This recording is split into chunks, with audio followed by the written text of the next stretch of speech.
nuestro invitado de hoy, Luis Dabeloa, que literalmente ¿Cómo estás, Lucho? ¿Bien? Muy bien, muchas gracias por la invitación. ¿Te dicen Lucho o no? ¿Te he dicho Lucho? Sí, Lucho. Dabelucho. Dabelucho.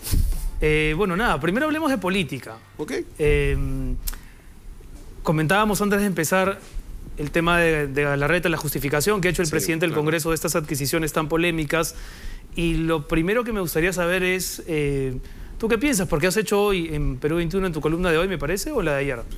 Puede ser las dos. O sea, ayer fue las cooperativas, ayer las cooperativas y hoy día sobre el tema de un poco de las compras, ¿no? Claro, sobre cómo este monto que el Congreso gasta en este tipo de compras, en las flores puntualmente, sí representa una cachetada a la pobreza, ¿no? Sí, que es una cosa, ¿no? una tesis que el congresista Galarreta y algunos congresistas de Fuerza Popular quieren desbaratar. Pero no es tan fácil. Claro, o sea, a ver, si tú lo pones en términos más o menos abstractos y dices, oye, si el Congreso de la República, uno de los poderes del Estado, se gasta 235 soles en flores al día, no te suena tanto, pues, ¿no es cierto? Porque, o sea, es una cosa súper grande, está lleno de gente, hay montones de eventos protocolares, etc. 235 soles, Pero la forma en la que se justifica esto, ¿no? Hay que mandar felicitaciones, o sea, que son sacadas debajo de la manga, parecen sobre el pucho, básicamente, improvisaciones muy monces. Sí, Después tú te pones a hacer las matemáticas y dices, a ver, un segundo,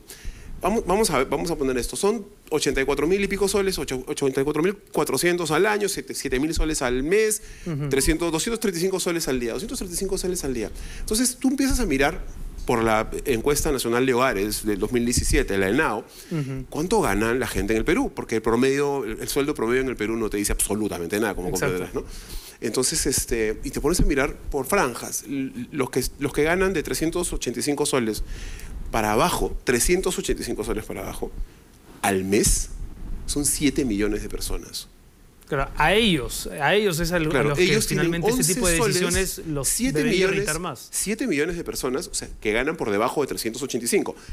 Puede ser que ganen incluso menos, pueden ser 200 soles, pueden ser 150 soles, los de pensión 65, ¿no es cierto? Ok, estas personas cuentan, en el mejor de los casos, 385 soles al mes, con 11 soles diarios para pagar absolutamente toda su vida. Transporte, su ropa, su salud, todo, o sea, todo, ¿no? Ahora, una cosa que sorprende es cuando el congresista Galarreta dice, ¿por qué tanto escándalo? Ya no con las flores, sino con lo de los televisores, ¿no? Pero es que hay una parte que viene peor. O sea, esos son 7 millones que están en la pobreza. Los 20 millones que siguen, 20 millones de peruanos, 27 millones de peruanos en total, viven con menos de 33 soles al día. O sea, 202 soles menos que lo que gasta el Congreso al día en flores, para todo, para el colegio de sus hijos, para comer, para curarse, para todo. Entonces, no es tan poquito, ¿no es cierto? Y si te pones a hablar con los televisores, olvídate. ¿Cuántas de esos 22 millones de personas que viven con 33 soles al día se pueden comprar un combo de refrigerador con televisión de 2.000 soles? Y todo es más grave si pensamos que estamos, se supone, dentro de una política de austeridad, incluso antes de que el presidente Vizcarra hiciera esta invocación de fin de semana, ¿no? Pidiéndole al Congreso de manera muy blandengue para mi gusto, ¿no? que ajustar el caño. Ya con el tema de la restauración del norte, de la reconstrucción del norte, ya había que ponerse en austeridad sí o sí. Mira, algunos pensamos incluso, y lo digo algunos pensamos porque yo lo pienso, que incluso se debió haber evaluado la necesidad de hacer los Panamericanos con la emergencia del norte. Porque te vas a gastar 2.000 y pico de millones en los Panamericanos y todavía no... O sea, realmente... Claro. Ahí hay una apuesta también a lo que los Panamericanos puede dejar en términos y en réditos turísticos y en fin, y de inversión. No los va a dejar donde no hay casas, ¿no? Donde la gente vive en carpas. Sin duda es un tema muy polémico. O en estos espacios que han costado 30.000 soles cada módulo, de 30.000 soles de Eternit. O sea, el turismo no va a dejar ni un centavo. Pero por lo menos ahí la justificación tendría que ver, pues, con, no sé, con el deporte mismo. Acá, en cambio, no hay justificación. Igual no nos vamos a ganar ni un certificado de participación. Pero entonces, lo triste va a ser que de acá a 4 o 5 años, cualquier medio de comunicación va a hacer un reportaje al norte que se ha hecho con la reconstrucción y los niños van a seguir llevando agua en balde, sin zapatos, sobre una pista de tierra, y fueron los Panamericanos. Entonces, no sé si me dejo entender de lo terriblemente... Y ya es cruel, la ironía estúpida y cruel, ¿no?, de llegar a estos niveles. Y con lo que decías de la austeridad, efectivamente, ha habido una desaceleración económica del crecimiento, del ritmo del crecimiento de la economía peruana. que ha impactado todas las actividades y que ha hecho definitivamente que el empleo se reduzca en las zonas urbanas, lo que ha hecho que los 6.700.000 se conviertan en 7 millones de pobres. Claro, la sensación es que el Congreso parece legislar en otro país, ¿no? Porque mientras desde el Ejecutivo recibimos el mensaje de una política recaudatoria más agresiva, ¿no? Porque necesitamos más dinero, el Congreso gasta en estas cosas que la verdad uno no entiende. Yo he trabajado en el Congreso y la verdad es que hay una costumbre de despilfarro. Con razón. Sí. Una costumbre de despilfarro que se ha venido acentuando en los últimos años. Yo te diría que en general en el sector público, en determinadas cosas que no son llevarse el plato a tu casa, ¿ya? Pero sí hay gastos que uno dice, oye, no tiene el menor sentido, ¿no? Tienes todos los gerentes quieren papel membretado y todos los gerentes quieren que todas las presentaciones vengan en físico a todo color. Impresoras a color, toners, o sea, en realidad uno va sumando esto por ministerio y son cantidades enormes de dinero. O sea, que realmente lo de los televisores y todo lo demás que venimos hablando es cualquier cosa, ¿no es cierto? Jornadas laborales que trascienden por mucho la productividad de lo que debería ser un trabajador y se quedan pues utilizando los recursos del Estado, luz, teléfono, internet y todo lo demás, por horas, o sea, hay muchísimo espacio para cortar, vamos a decir lo que se dice normalmente, excedentes de gasto en el Estado, y no se hace. Esto en el Poder Ejecutivo en general. Pero lo que no tiene ninguna justificación es que un poder del Estado que no tiene función ejecutiva, no tiene función de gasto, ¿no es cierto?, gaste tanto. Eso no tiene sentido. Además, no sabemos exactamente cuánto gasta porque en la página de transparencia no están sus gastos, ni su presupuesto. Ya pues, ¿no? Están atrasados. Entonces, todas estas cosas suman a la sensación de que acá esto está un poco de espaldas, ¿no es cierto?, al resto. Y junto con las compras y los gastos superfluos, ¿no?, está la actitud con la que se justifican, ¿no? Yo lo que te quería preguntar es, ¿no parece el mejor momento del fujimorismo, a pesar de que efectivamente la guerra Keiko-Kenji la ha ganado ampliamente Keiko, pero el fujimorismo ha bajado en un porcentaje muy significativo ante su clásico y tradicional nicho de apoyo, de adhesión? La actitud de Galarreta delata más bien una prepotencia que no parece condecirse con el momento que el fujimorismo vive, ¿no? Porque necesitan más bien dar gestos de... Está sonriendo. Claro. Mira, no estoy tan seguro. Hay una de las cosas... Hay varias hipótesis que se pueden lanzar respecto a esto, ¿no? Una de esas es que efectivamente hay una pésima lectura de la realidad y estás comportándote como si tuvieras 35% de aprobación cuando tienes 16 como Congreso, y cuando tiene tu lideresa, que era lo que jalaba todo el carro, tiene 21. Claro. Y está debajo de dos que ni siquiera tienen partido, Verónica Mendoza y Julio Guzmán, en términos de aprobación ciudadana, ¿no? Esa es una mala lectura de la realidad. La otra es que, por lo general, sí sucede que una de las cosas más atractivas para muchísima gente en términos de la preferencia por fuerza popular es esa vena autoritaria, es esa vena de, ¿sabes qué? Acá se hace esto, poner orden, generar certidumbre a partir del orden y la verticalidad. Y la tercera hipótesis es que han sentido muy fuerte la pegada y quien se siente arrinconado a veces agrede, ¿no? Y yo me voy un poquito más por la tercera, ¿no? Porque además conecta esa tesis bien con lo de la famosa ley de publicidad estatal. Claro, no, y además la amenaza inmediata. Oye, hemos sacado una muy buena ley para la reconstrucción y los televisores y vamos a sacar una ley para los medios mermeleros. De todas maneras vamos a poner la ley para los medios mermeleros. Y tú lo sabes como muy bien, Luis. A veces, muchas veces, casi siempre los políticos quedan revelados precisamente en esas frases, en esos gestos que no calcularon, ¿no? Claro. Que le salen por... O sea, ¿usted realmente cree que así funciona la prensa?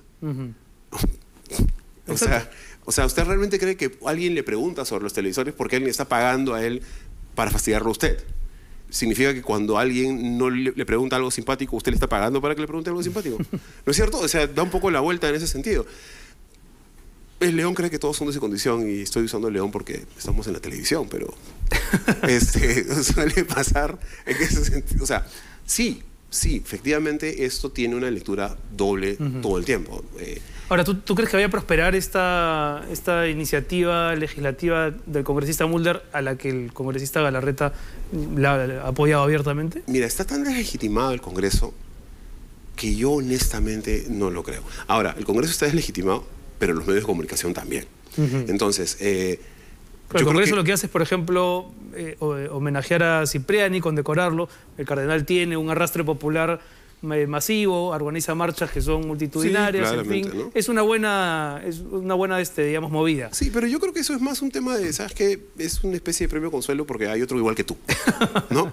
Pero ahora ha venido a balancear la cosa. Claro, exacto. Sí. Y le baja el octanaje a Cipriani porque ya hay otro igual. Entonces, la representación, más allá de que no sea un título, digamos decir, jerárquico dentro de la iglesia, porque no lo es, ¿no es cierto? Es honorífico sobre todo. Sí diluye un poco o sea, había un solo cardenal, ahora ya hay dos, ¿no es cierto? Había un solo arzobispo, ahora ya hay dos. Entonces sí hay una... Me interesaba lo que decías, es verdad, el Congreso está desprestigiado, pero también la prensa. Sí, claro. Entonces, o sea, es una pugna ahí entre dos... importante y yo creo que va a depender, que el que pase esto va a depender de cómo se vaya moviendo esa relación entre le creemos más a la prensa o le creemos más al Congreso. O sea, aprobamos más el desempeño de los medios de comunicación o el desempeño del Congreso. 16% es que solamente aprueba o sea, 16% es la aprobación del Congreso.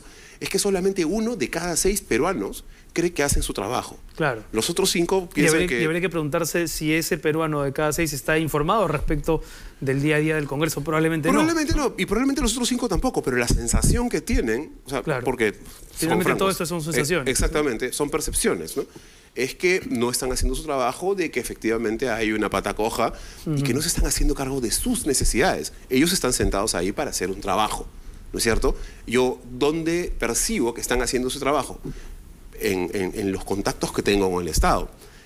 Y la mayoría de personas tampoco hacen la diferenciación grande entre lo que es poder ejecutivo y poder legislativo. Es el gobierno, todo un gran monstruo con muchas cabezas, pero al final es el mismo cuerpo. Y ahora, digamos, esa separación es menos evidente si consideramos esta suerte de actitud dialogante, se supone, entre el Ejecutivo y el Legislativo, o por lo menos con una parte del Legislativo, con esa mayoría. Pero qué elegante, digo, es dialogante, ¿no? Bueno, ¿tú crees que hay una componente entonces? No, no es una componente, ¿no? Es básicamente, yo creo que esto responde a una estrategia que me parece tremenda, o sea, me parece correcta en términos de la lectura de la situación. ¿Cuál es la estrategia? La estrategia es que necesita legitimarse frente a la ciudadanía, Vizcarra. Porque, como lo que te decía, la ciudadanía no distingue muy bien, o sea, no distingue muy bien Ejecutivo de Legislativo, no distingue Ministerio Público de Poder Judicial, no distingue Poder Judicial de Poder Ejecutivo. Entonces, cuando la gente fue y votó por PPK, que ya no estaba pensando que estaba votando también por Vizcarra, ¿no es cierto? Entonces, hay esa sensación de que, y se vio en la primera encuesta que sacó Ipsos al respecto, el no sabe, no opina era gigantesco, y el otro era 57%, el no desaprueba, no era un cheque en blanco, era un... Te doy el beneficio de la duda porque no tengo idea de ti, no te conozco, nunca te he visto. Claro, de hecho ahora la aprobación actual de Vizcarra yo creo que también responde más a ese desconcierto que a veces genera en la población el no saber qué está haciendo el presidente ni quién es. Exactamente, ¿no? Porque además tienes 3 columnas, ¿no? Tienes la aprobación, la desaprobación y el no sabe, no opina. El no sabe, no opina era altísimo. Y a medida que van pasando las semanas y los meses, el no sabe se reduce y crece la desaprobación y decrece la aprobación. ¿No te parece que el presidente Vizcarra podría ser un poco más confrontacional con el Congreso? Porque ahí, por eso te preguntaba sobre la supuesta componenda que se especula que existe entre el fujimorismo y este ejecutivo hecho a la medida casi del fujimorismo.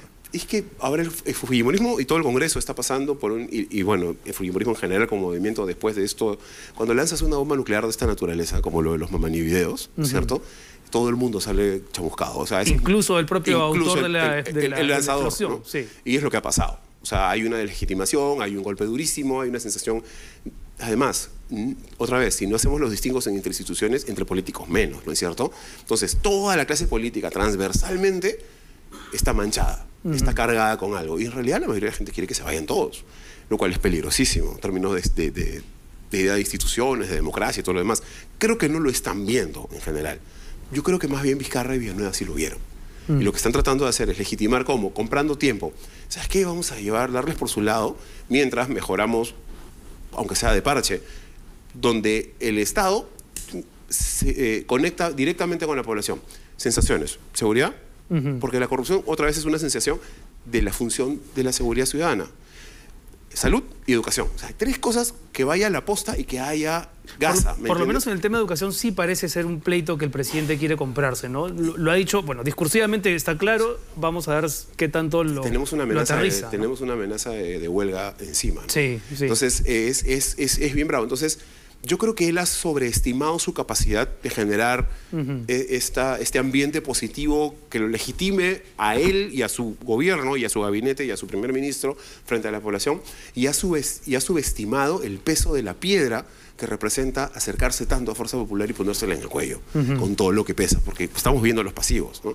Entonces, es una situación que me parece sumamente complicada. ¿Y cuál crees que sería el juego de Fuerza Popular? Digamos, apostar a de pronto integrar un segundo gabinete en la gestión Vizcarra. No, eso no va a pasar de ninguna manera, porque si Fuerza Popular se convierte en gobierno, va a asumir absolutamente todos los pasivos de este y del gobierno y del de Kuczynski también, ¿no?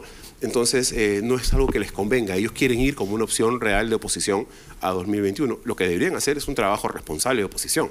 O sea, no decir, oye, ¿sabes qué? Hay 10.000 millones de soles que se mueven en todo el Perú, que no sabemos en realidad dónde están, de dónde salen ni dónde van.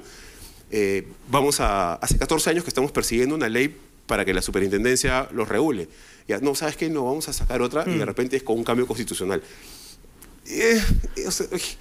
¿No es cierto? Ahora, estaba pensando que, claro, hoy mismo nos distrae y tenemos que preocuparnos, por supuesto, de este tipo de denuncias, pero hasta hace solamente un mes el tema Odebrecht parecía dominar toda la agenda política. Quizás sea muy pronto para hacer este análisis, Luis, pero ¿hemos sacado ya alguna lección del tema Odebrecht? Aparte de que todos los sectores políticos han estado un poco embarrados con el tema. ¿Es muy pronto para saber qué cosa nos ha ocurrido ahí? No, yo creo que el problema básicamente ahí es que nadie quiere que su nombre esté encima de la mesa, ¿cierto? Y entonces yo te puedo negociar a ti tu nombre encima de la mesa porque mi nombre no ha estado de ninguna manera.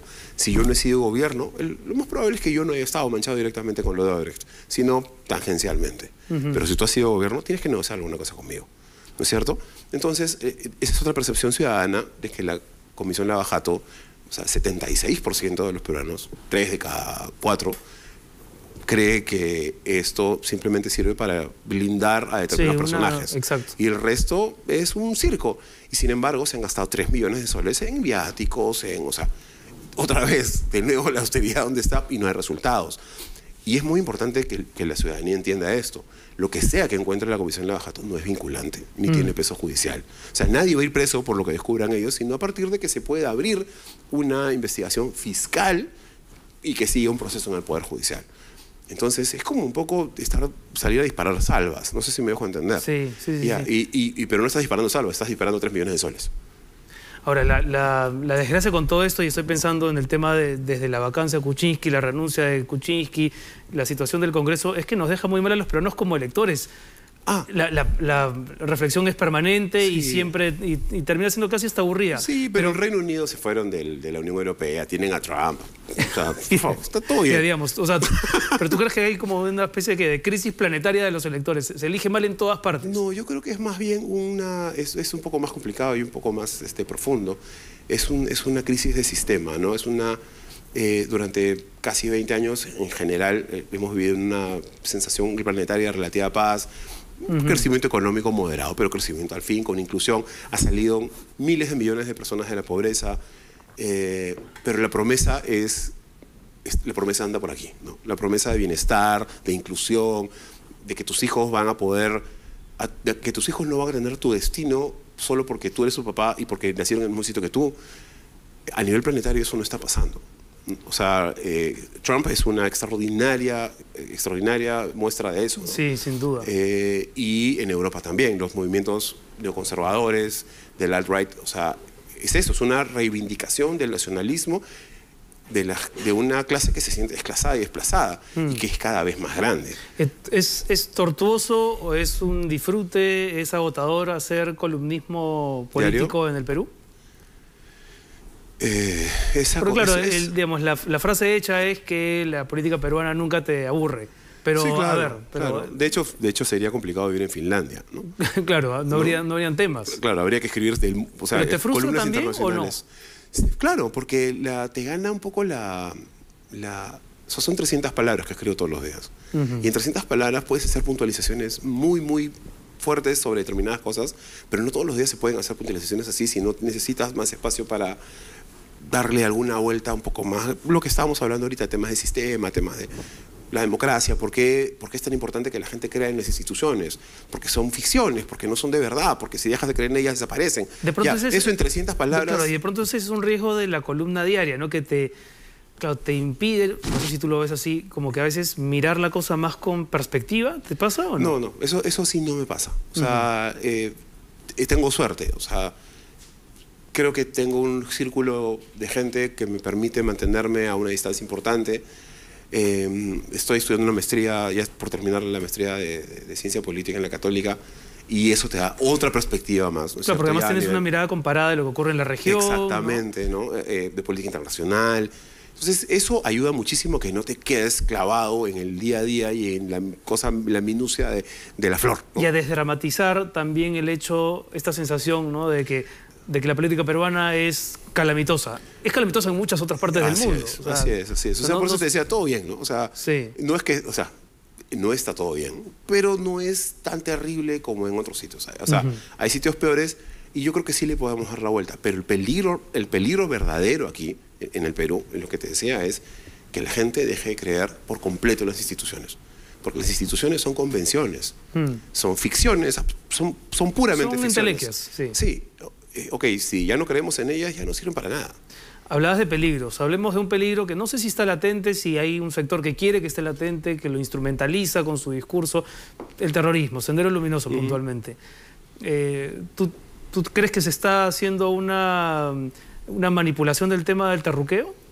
Yo creo que cuando tienes un problema de credibilidad, de legitimidad y de desaprobación tan grande como determinados grupos en nuestro país, en particular el fujimorismo, ¿no es cierto? Lo que te decía, la mano dura, la verticalidad, el orden y todos estos atributos positivos de cara a sus votantes, vamos a decir, consuetudinarios, sí, ¿no? O sea, esto es útil. Oye, aparece una noticia un poco fuerte de una patrulla emboscada en el Braem y al día siguiente aparece una banderola en Puente Piedra, ¿no? Entonces es como que se ve un poco burdo, de hecho. ¿Que existen estos grupos? Existen. Están en otra etapa, son un peligro para las instituciones, no en la medida que sigamos creyendo en las instituciones. El día que no, probablemente sí, porque alguien que Pero viene si alguien del extranjero te preguntara a ti, digamos, como analista político, ¿el terrorismo es una lacra del pasado? ¿Es un enemigo derrotado? ¿Existe? ¿Hay peligro de que vuelva a resurgir? Yo creo que las condiciones podrían repetirse. Pero no creo en estos momentos que haya el peligro inminente de un resurgimiento de esto. No realmente. Pero de nuevo, o sea, 27 millones de peruanos viven con 33 soles al día. Claro, que en el fondo es el origen de lo que hace 40 años, digamos. Es el germen. O sea, inequidades enormes, ¿no es cierto? Abandono de parte del Estado. El Estado está mucho más presente, hay muchas más redes estatales de educación, de salud, se llega mucho más lejos, se ha reducido la pobreza de una manera bien importante. Las redes de seguridad del Estado en términos de programas sociales han crecido muchísimo y eso ha ayudado y ha sacado a mucha gente de una pobreza extrema que podría llevarte a cualquiera de estas opciones extremistas, pero no es suficiente, ¿no es cierto? Y de nuevo, no es suficiente y ¿por quién vas? Si ¿qué te ofrece el sistema para cambiar tu situación y, más importante, para cambiar la situación de tus hijos? ¿Cómo hacemos para que el hecho de que nazcas mujer deje de ser un impedimento en la zona rural en nuestro país? ¿Cómo hacemos para que nacer en una zona rural en nuestro país deje de ser un impedimento para insertarte en el mercado? Porque todos esos problemas que parecen sacados de un libro del siglo XIX todavía siguen ocurriendo, son absolutamente actuales en el Perú, sí. ¿no es cierto? Ya, esas condiciones tienen que cambiar y mientras esas condiciones no cambien, ese germen va a seguir ahí, ¿no? Es como que está, es potencial. Antes de terminar, quería hacer como con algunos invitados, no con todos, un ping-pong.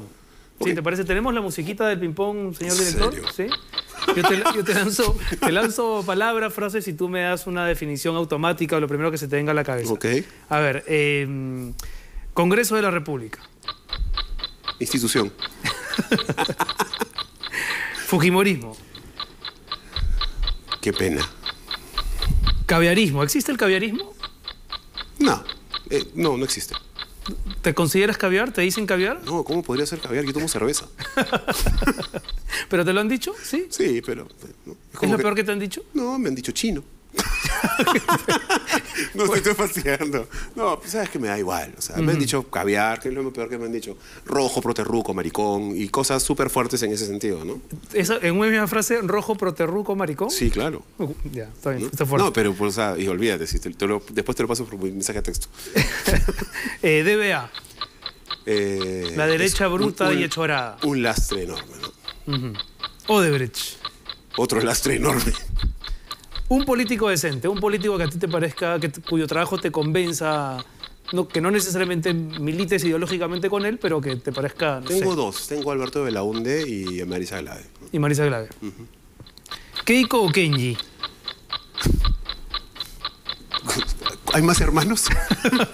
Hay dos más. No, hay más hermanos. Es una respuesta, no. Es una pregunta, es una respuesta. ¿Cualquiera de ellos dos o García? ¿Dónde vive Toledo? No sabemos. ¿Crees que... No, sí sabemos. ¿Crees que Toledo sea extraditado o no? Yo creo que eventualmente va a ser. El proceso ha sido terriblemente torpe y lento y le ha dado todas las herramientas para que él se escude detrás de una persecución política, porque lo han ido a perseguir antes de tener todas las pruebas. Ahora ya tienen todas. Está la ruta del dinero, están los testimonios, están las cuentas, está todo. Pero él podría alegar, ¿sabes qué? Me han estado persiguiendo y es más, me han querido meter preso sin pruebas. En Estados Unidos, ese tipo de cosas, o sea, la legalidad, the rule of law, como dicen los gringos, es muchísimo, muchísimo más potente que en nuestro país. O sea, allá no te meten preso por si acaso. ¿Es un cadáver político Toledo? No existen los cadáveres políticos en el Perú. Sí, pues yo siempre también he pensado eso, ¿no? Que esto es como Walking Dead. Acá hasta el que parece más muerto, exacto, en el fondo está siempre con oportunidad de resurgir. Segunda vuelta del 2006. ¿Por qué votaste? 2006. 2006 es García Humala. García Humala. ¿No? Vicié mi voto. ¿Viciaste? Sí. Segunda vuelta 2011. Segunda vuelta Humala Keiko. Humala Keiko. Vicié mi voto. Segunda vuelta 2016. PPK. PPK. Sí. ¿Te decepcionó PPK? ¿A quién no? O sea, me decepcionó tremendamente. Pero no solo me decepcionó, sino sí tengo la sensación de traición, ¿no? Ah, sí, tanto sí. Sí. ¿Dónde crees que hubo más dolo? ¿En el tema del indulto? ¿En el tema de cómo...? El tema del indulto era el manotazo de abogado, que es la reacción del desesperado que necesita agarrarse a algo para no morir. En el tema de su defensa del lobby. Exacto, ¿no? Y decir, no, yo no hice nada, yo no sé nada, a mí no me... querer pasar por incauto. Eso todo era mentira, ¿no? Claro. Y todo era mentira. Y al comienzo muchos le creímos, pero era mentira. Seguimos con el ping-pong. 2021. Dios santo, Antauro Humala. ¿En serio? ¿Crees? ¿Sí? ¿Le des una oportunidad? No, pero por si acaso.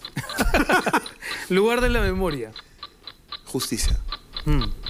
Karina Calmet. Twitter. ¿Gastón o Salvador? Salvador del Solar o Acurio, quiero decir, ¿no? ¿Quién me invita a comer? Rusia 2018. Ojalá que hagamos un buen papel. ¿Hay razones para pensar que durante el Mundial aquí se van a cocinar cosas políticas detestables o no? Bueno, no sé si te acuerdas, hoy día, en la mañana, hubo esta noticia interesantísima que apareció en un medio de comunicación que normalmente saca cosas de posverdad, por un periodista que a veces suelta cosas que son pues una patinada extraordinaria, en un programa que normalmente habla de posverdad. Y sin embargo todo el mundo se plegó ahí porque había una esperanza muy grande que efectivamente Paulo sí va a Rusia, ¿no es cierto? Pero una cosa es que va a Rusia y otra cosa es que va a poder jugar en Rusia, ¿no es cierto? Y de pronto aparece esto el día de hoy cuando se está hablando del proyecto de la congresista, ay, no me acuerdo su apellido en este momento, para levantar la inmunidad de los congresistas, ¿no es cierto? Todo el despilfarro, la condecoración, bueno, y todo el mundo está... el país paralizado esperando a ver qué pasaba con lo de Pablo Guerrero. Entonces, eso ya no es entretenimiento, ciertamente, no es periodismo.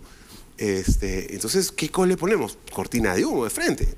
Quizá uno de los aprendizajes de estar tan metido en la política local es que las cosas no son casuales. ¿Todo pasa por algo, crees? Yo creo que todo pasa por algo, pero tampoco Pero también está lo de la navaja de Hanlon, ¿no? No atribuyas a la maldad lo que puede ser atribuido a la estupidez. Claro. ¿No? O sea, no es que es malo, es que es tonto, ¿no? Por ponerlo elegantemente. A ver, vamos con las últimas. Susana Villarán. Es una mujer que me da mucha pena, ¿no? Chicharrón de prensa. ¿Qué es el programa que tú haces por...? Corazón. Corazón. ¿Con qué político jamás te gustaría encontrarte en la barra de ECA? Ahí donde nos hemos encontrado, en el sótano de ECA. El sótano de ECA. Donde nos hemos encontrado más de una vez, no voy a decir en qué condiciones. Sí. ¿Con qué político en la barra de ECA no me gustaría encontrarme de ninguna manera? Creo que con Manuel Dagmart. Con Manuel Dagmart. ¿Con qué columnista no te gustaría tomarte una chela ni en ECA ni en ninguna parte? Sí, creo que con cualquiera. Creo que con cualquiera. ¿Consumes a toda la no todos los días a todos, pero a la gran mayoría, ¿no? O sea, leo Expreso, leo Correo, leo a mi vecino, o sea... Aldo, claro. Sí, claro, o sea, los leo todo el tiempo, o sea... Es muy... Esa posición de yo solo leo tal cosa es maniquea y estúpida, ¿no? Sí, entonces, de plano es estúpida. Pero... Como también mucha gente, amigos que tenemos en común, que dicen que no se podrían sentar a conversar con un fujimorista. Por favor, o sea, yo creo que ese tipo de pensamiento de lógica es absolutamente tonta e innecesaria. Y destructivo. O sea, no construye absolutamente nada y profundiza un problema gravísimo en nuestro país que tiene que ver con las instituciones y es esta polarización extrema en la que estamos tanta gente, ¿no? Y estigmatización, porque del otro lado también, desde la derecha también hay muchas veces esta idea de que cualquier persona de izquierda es necesariamente radical. O terruco. O terruca, ¿no? O sea, estamos en eso ahorita. Eres un facho miserable y tú eres un terruco. Eres un facho bruto y tú eres un terruco sucio. O sea, ¿sabes qué? Es como... Hay una pregunta más que me quedo por hacerte en el ping-pong. ¿Hay reconciliación posible en el Perú? ¿O es una categoría, digamos, sobre la que convendría revisar? ¿Sabes qué? Yo creo que por supuesto que sí. ¿Y sabes por qué? Y lo digo con cierto énfasis. Porque los extremos, que son los irreconciliables, entre comillas, digamos, nunca son tan irreconciliables, primero.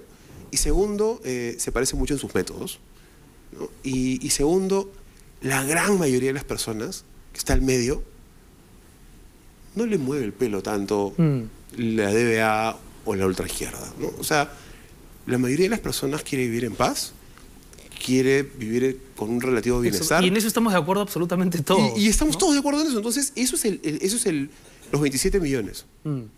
Los 27 millones de los 31 que somos, ¿no? O sea, eso me parece clarísimo, por márgenes de salario en nuestro país. ¿Sigue siendo rockero? Bueno, hago música todavía, ¿no? Ajá. Y bueno, voy a seguir haciendo. Una banda de rock local, ya para cerrar. Con eso... Masacre. Muy bien. Un aplauso, señores, para Luis de Abelba. Gracias. Ponga aplauso. Antes de ir a la pausa, pronóstico para el Mundial. Perú, octavos, cuartos, primera fase, final, campeones. Yo creo que pasamos a segunda vuelta. Segunda vuelta. Sí, segunda vuelta, y en segunda vuelta, dependiendo de quién nos toque, podemos dar la sorpresa. Las segundas vueltas para los peruanos siempre son dolores de cabeza. Sí, pero yo creo que, o sea, nos ha tocado un grupo difícil. Vamos a quedar probablemente segundos, en el mejor de los casos, digamos, ¿no? Porque la Francia está complicado. Y ahí en octavos nos vamos a dar. Muchas gracias por venir. Muchas gracias a ti. Hacemos una pausa, regresamos con más aquí en el programa.